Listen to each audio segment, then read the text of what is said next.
Hello and welcome to On Fire here on Daily Mirror Online. I'm Easwaran Rutnam. The Special Task Force plays a very crucial role in the war against drugs. The STF has been heard of very recently of numerous operations where they nabbed drug smugglers and other heroin dealers. The STF has also played a very important role during the war against the LTTE.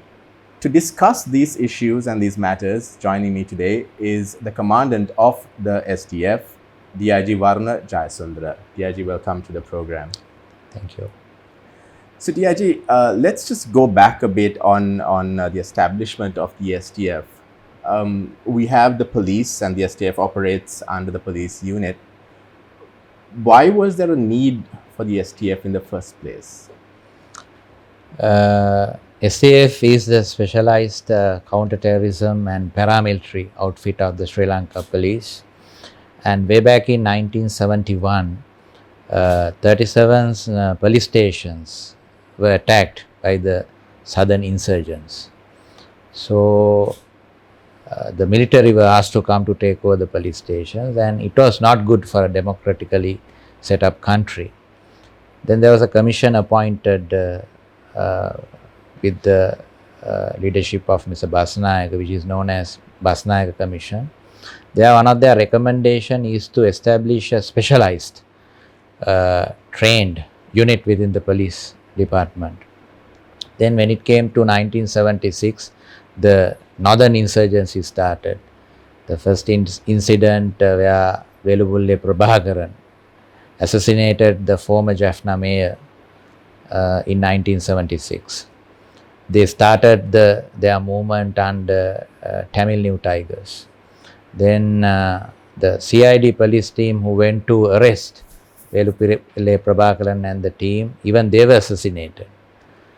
Then couple of banks were robbed, and especially in the northern peninsula, the police stations, especially the Tamil police officers, were targeted by the LTTE. Then there was a requirement to have a specially trained police unit with the recommendation of the Subhasinghe Commission to have a specialized unit within the police department. That's how first they put up a unit called Special Striking Force. Then it was disbanded, and by 1983, the idea came of getting hand-picked exceptional police officers from the police to have the specialized unit within the police department. That's how the Special Task Force emerged. But the credit should go to Mr. Ravi Jayawardena, the former president's son, who was the brainchild of this idea, just to have a specialty police unit in between the police and the military, that's army. So we were privileged and honored for his idea of getting this elite special task force under the wings of Sri Lanka police.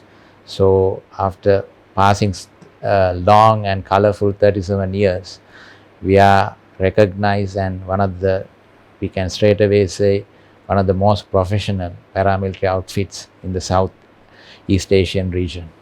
Now, since you talk about professional, back then during the war, there were allegations against the STF as well, that there were certain elements, certain people or individuals in the STF who were going beyond maybe the instructions of the leadership and were involved in various other crimes and criminal activities. We heard of whether it's still not confirmed in courts, but we have the 5 youth killing. There are other incidents as well. Were there, in your opinion, rogue elements in the STF? I don't agree with this. Honestly speaking, we fought a terrorist war. It was a long-running war, and we fought against the second deadliest terrorist organization in the world, where they have carried the highest number of suicide attacks after Hamas. So it was not a conventional war. We were fighting against a brutal terrorist outfit. So in that, other than the face-to-face fighting, there were many fabricated war against us, against our country, saying of war crimes, and especially targeting the leadership and the officers within the STF. But as a discipline officer, Ishwaran, I would say anyone within my 8,000 force, even now, if anyone, including me, if I do something beyond my line of duty, I should be accountable.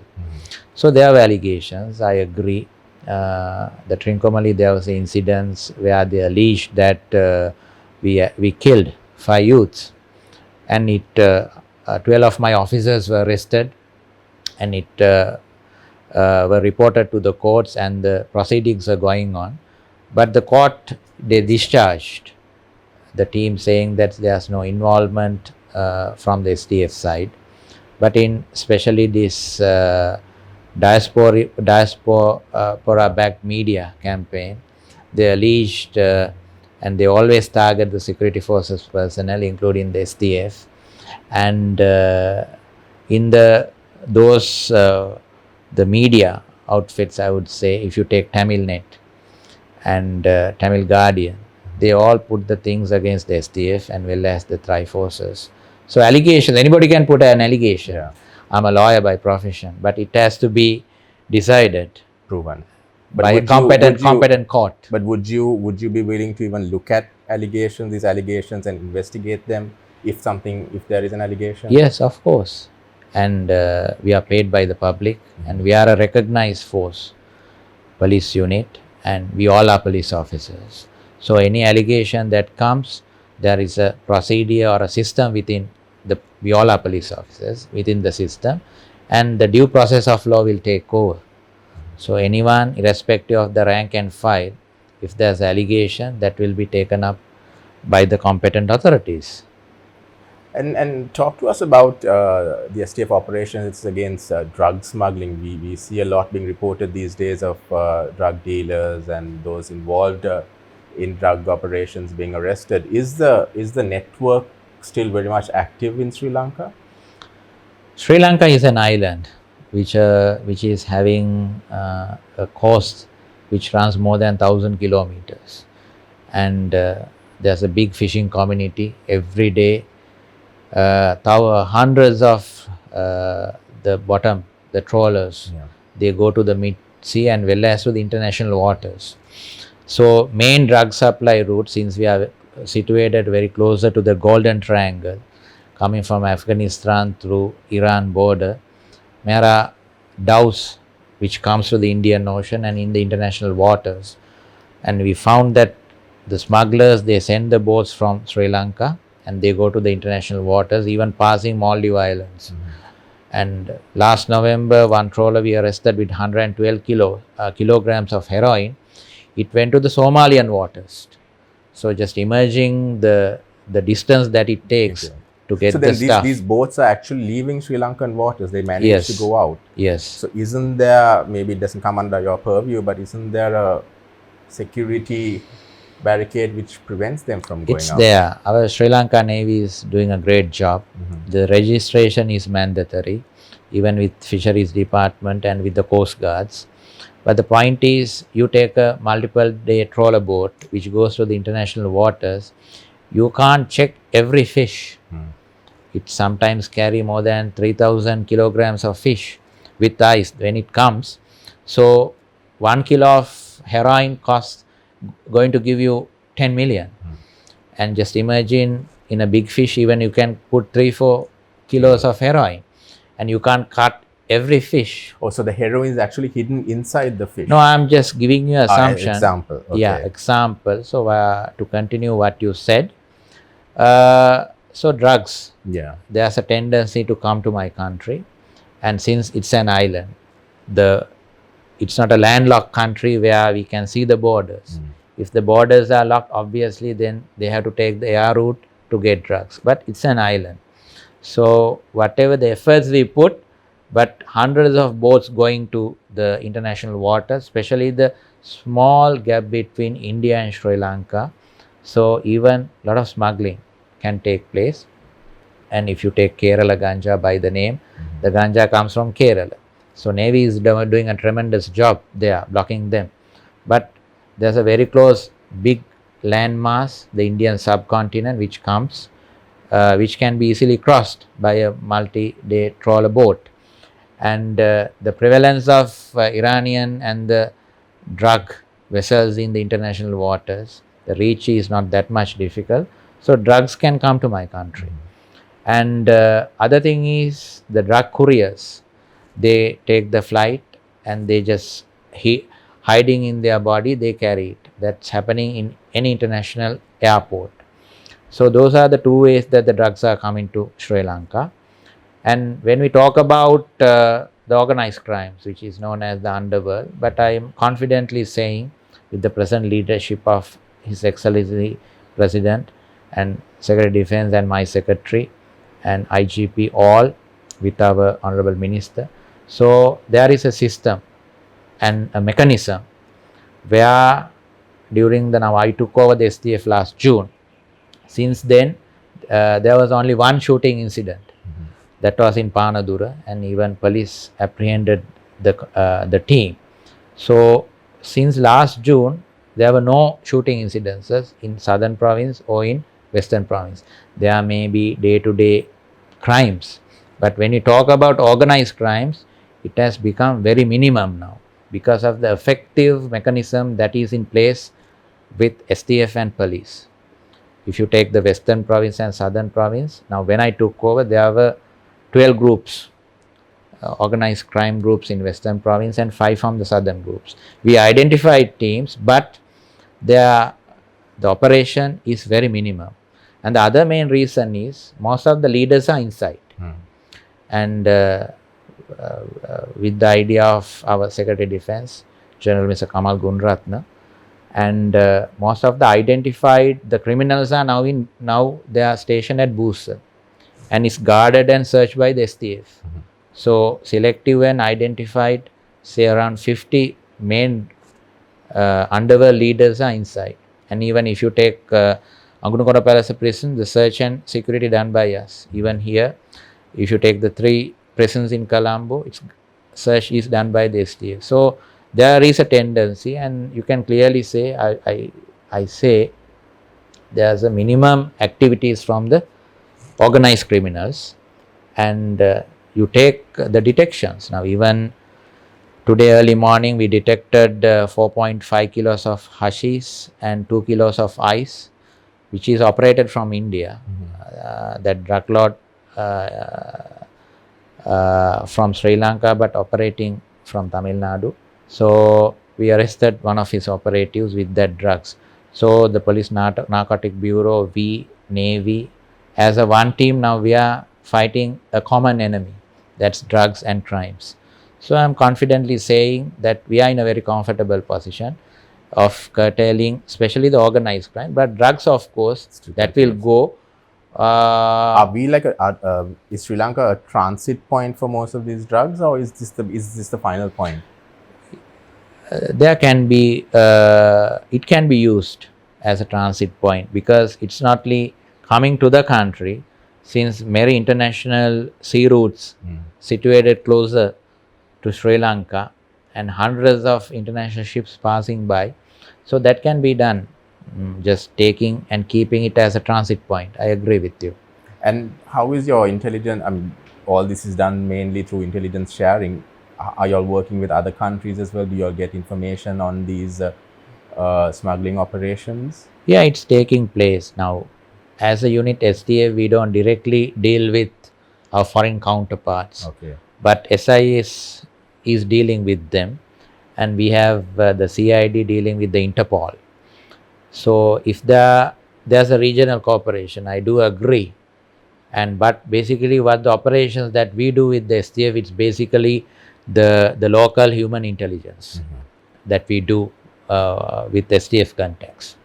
And there are also allegations that these drug smuggling networks are linked to VIPs and politicians and bigwigs in Sri Lanka. Do you get that sort of information?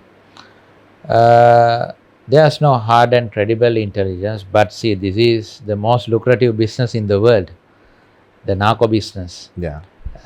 You go to Latin America, you find the cocaine, and same problem with US-Mexican borders. So it's everywhere. if you take the crystal or the ice, methamphetamine, it's a lucrative business. And that comes to the western part of Africa, smuggled from Latin America. You get cocaine, and the countries like Sierra Leone, Ghana, those are used as a transit point to Europe. And there are two corridors. That is northern corridor. There are the lucrative, the heroin business which is taking place in Afghanistan. They take the land route towards Europe, passing the former Soviet states. And the southern route is, of course, the sea, where through the Iranian border they get the Iranian doves coming to the international waters. They do the supply to the South Asian region, to Africa, and well as the passing ships towards the eastern part of Asia, well as Australia. What happens to all this, the heroin, the drugs, the ganja, once it comes here, once it's seized? What happens next, just for our viewers to also know what exactly does happen? It faces the due process of law. Now, for an example, we take drugs or say heroin or ganja into our custody. We have a period of 24 hours, but for drugs, we can keep a suspect up to 7 days for further investigations. Whatever that we take over, automatically it becomes a production. So, the production, we immediately hand over them to the courts, and it's there in the court's custody. And we take the court itself gives the order for us to get the government analyst report. So we take the sample to the government analyst, and that is the competent authority to say, yeah, this is heroin, and this is cannabis, this is methamphetamine. Then when it's proved, depending on the quantity, now former more than 2 grams can give you the death penalty. That's everywhere else in the world. The pure weight of heroin of 2 grams can give the death penalty. So obviously when there is say 1 or 2 kilograms, the suspect will be arrested and he'll be detained for a long period, and that will be tried at the high courts. Even the magistrate courts cannot take over the case, and the Attorney General, we send the file. On behalf of the state, they do the indictment, they file the indictment at the high courts. Then the court proceedings will move against the culprits. In par with that, the productions are in the court custody. Then after the conclusion of the court, the case, the directive will be given to destroy. Now, for an example, a couple of years back, we detected more than 1,000 kilos of cocaine. That thing, the state-sponsored program where we, in front of the judiciary, with the orders, we took it and we burnt them. Same thing happening with all the drugs. Cannabis, we burn them. And drugs also, you can make it into liquid with high temperature. The cocaine, we have taken them to the Putlam cement factory and melted under a big temperature. And after that, you can make it into drugs. Okay. So that happens. So I'm confidently saying that whatever it's arrested by the police or the security forces, that face the due process, and that will be carefully taken up. If there is a malpractice, of course, that the persons who are responsible will be accountable. Otherwise, there is a clear-cut and a very transparent system in our country. And we have a very strong judicial system, well as the prosecution from the AG's department, with the police doing the investigation and prosecution. So there is a good system in place. And with COVID, has there been a drop in drug smuggling, or has this is still continuing as it did before? There is a drop because COVID, Easwaran, it has affected every part of the life, from day-to-day life to even for criminals. So I see, because there is a restriction of movements. Even you go to the road, even now, you don't see normal traffic flow. You don't see normal human movements. So it has been affected. So there is a drop of crimes. But the thing is, heroin is an addiction. That is the problem. Irrespective of COVID, a person who has been addicted to drugs, he needs it. The COVID will not prevent him taking drugs, but there's a tendency, high tendency, that it has affected the drug supply because of the COVID situation. Day-to-day free movement has been restricted. And in a world of technology, we see technology being used a lot these days. Even the police is now looking at new ways of using modern technology, using drones in their operations. How is the STF embracing technology and trying to innovate? STF is a specialized unit, so to keep our the specialty or our the rhythm of going, we have to go in par with the technology. I do agree with what you say. Even the time when we were formed in way back in 1983, we were given the best technology and the best equipment. In 1983, we were given the US made M16 rifles. South African buffles were brought down, and still we are wearing the British SAS uniform. So we got the best technology and the best equipment, well as the best men. It doesn't matter what the latest equipment or the technology you get. What matters is the man who's behind the machine. So we are very focused with both human resources well as the technology. Now after I took over the STF, now I have gone back to the days of 1980s, and I went back to the principles but added the technology. Now today my teams are finishing the waterborne operations. The Sri Lanka Motorboat Association well as UN helping me to put up a waterborne operation team. I'm going to get jet skis and motorboats. So we are going to dominate all the rivers and inland waterways. Navy, of course, they will dominate the international waters. But when it comes to domestic riverine operations, the police has to play a major role. So they are. So you all will be monitoring river operations? We'll be monitoring whatever. We will be doing the waterway enforcement, law enforcement. So at the moment, our presence is very minimal. See, Sri Lanka is an island where we get 33 major rivers flow into the Indian Ocean, and we are a land of lakes. But our presence, the police presence in waterways, very minimal. So I am very much thankful to the present Honorable Minister, former Rear Admiral Dr. Sarath, our Minister, and the IGP and our Secretary. Because first time I met the Honorable Minister, he asked, "What do you want?" I said, "Sir, I want to enhance my waterborne operations." Then he introduced the Motorboat Association, and they were very helpful. And now today I am finishing the second batch of handling of jet skis and motorboats. So it's a new concept will be added to the policing. And the other thing is, since you mentioned about drones, yesterday morning from Nugegoda Junction, we started with the directives of His Excellency the President, and with the assistance provided by Sri Lanka Air Force. Now we are going to monitor the traffic movements. The main roads, if you take the Gold Road, High Level, Low Level, Kandy Road and the Katunayaka Road, will be manned in 4 places by the drones. Now STF, we are very thankful to the Australian government.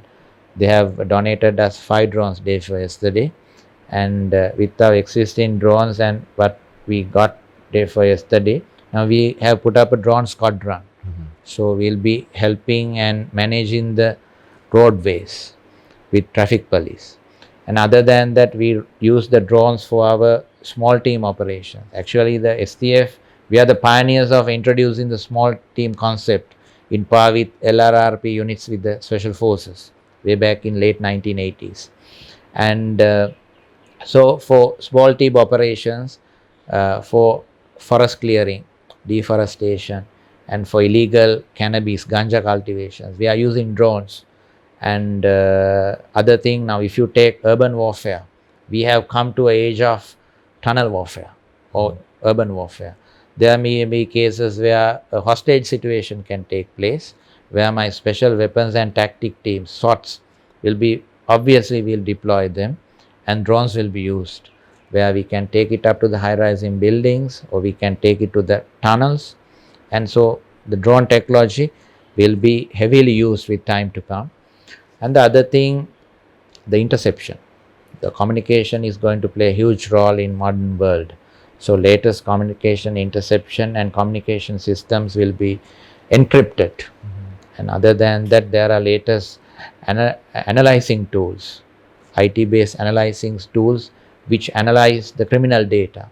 So the government has given me 500 million subsidiary budget.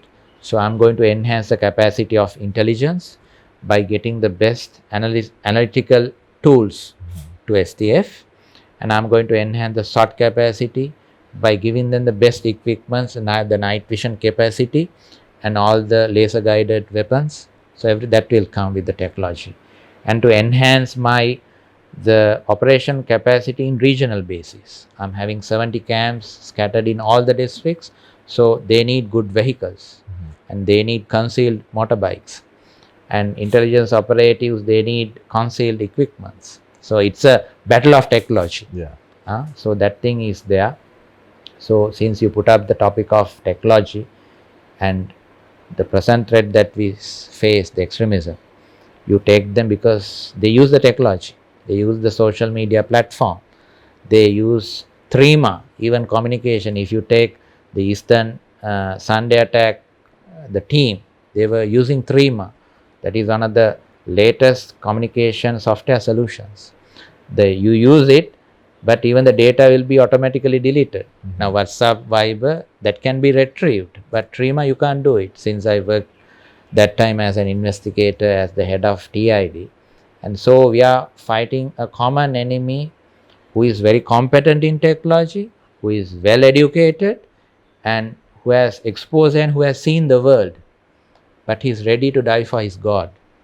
So we are fighting an enemy that we have to go with technology. But can technology also be misused, DIG?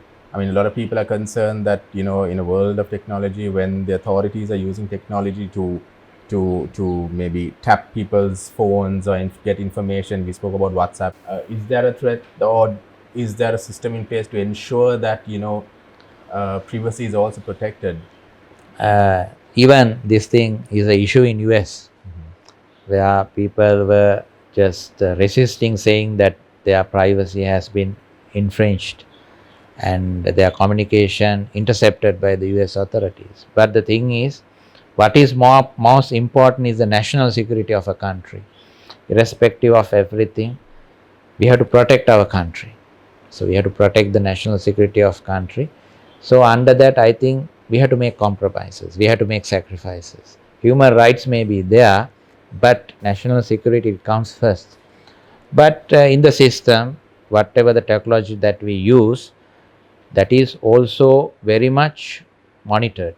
So though I have the authority, I can't misuse it. If I misuse it, that will be also accountable. So there is a monitoring thing, since that can be misled. So everything will be monitored. And looking ahead over the next few years, what is your plan? What is your vision for the STF?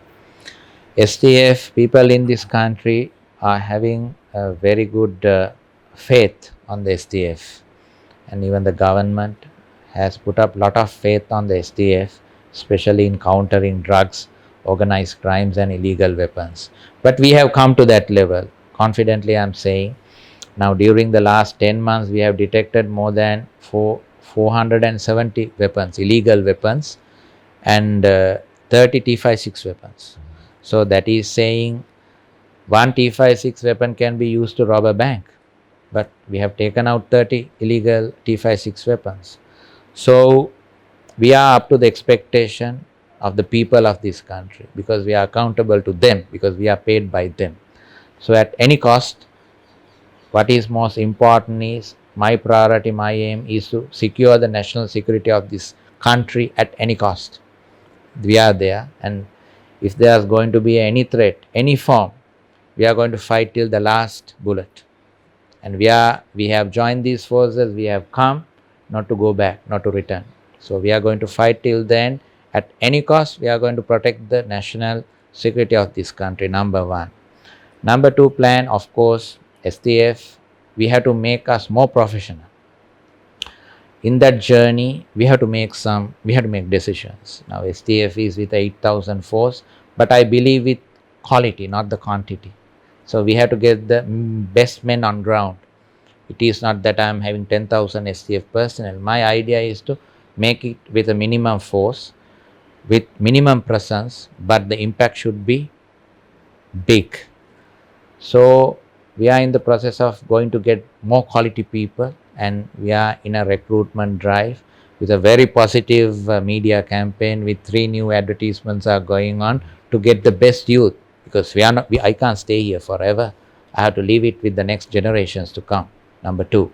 Number three, of course, as I said, competing and getting into the business with the technology.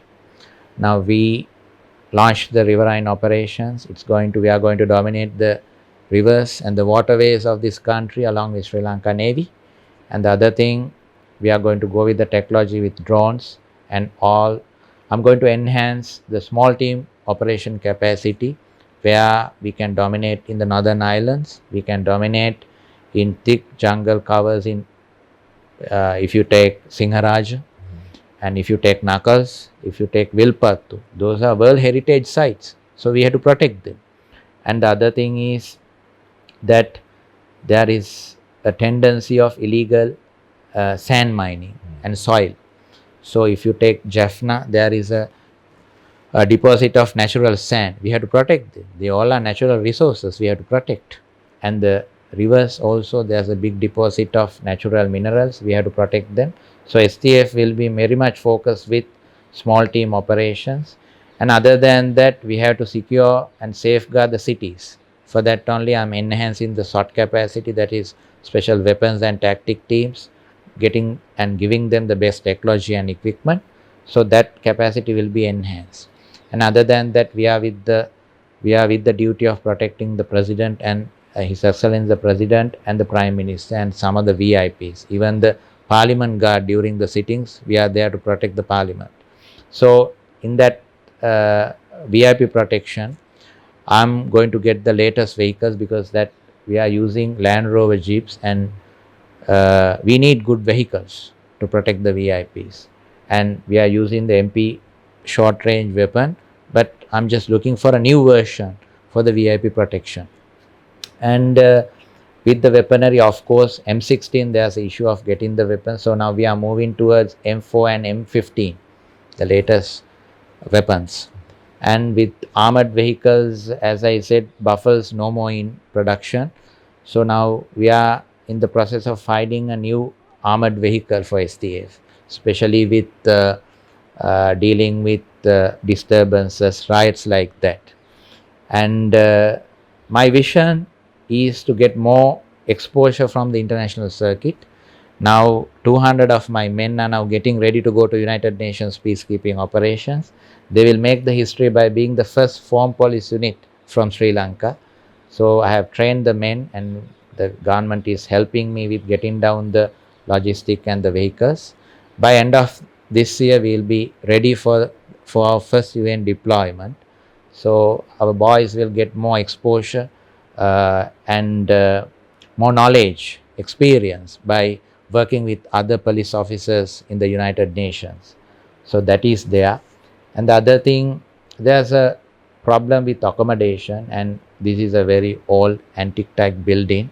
And now I have put up a proposal to get a big complex at Ratmalana, and I need 1.2 billion for that. So I'm very much focused with the welfare accommodation of my men, because it doesn't matter the targets or the vision or mission. First, you have to make your men comfortable. So men should be well looked after. So their welfare, their accommodation, and with the IGP, we are in the process of getting more allowances to the ST, because we are a specialized unit. So everything should be specialized and has to be above the market level, market standards.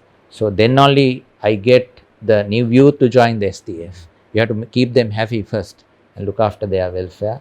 So those are in line with my future plans for the STF, and I'm very much sure I'll be able to leave the STF at a better place than when I took over last year. Right, Diyaji, we'll leave it at that. Thank you for joining us. And that's all the time we have for you here on Daily Mirror Online.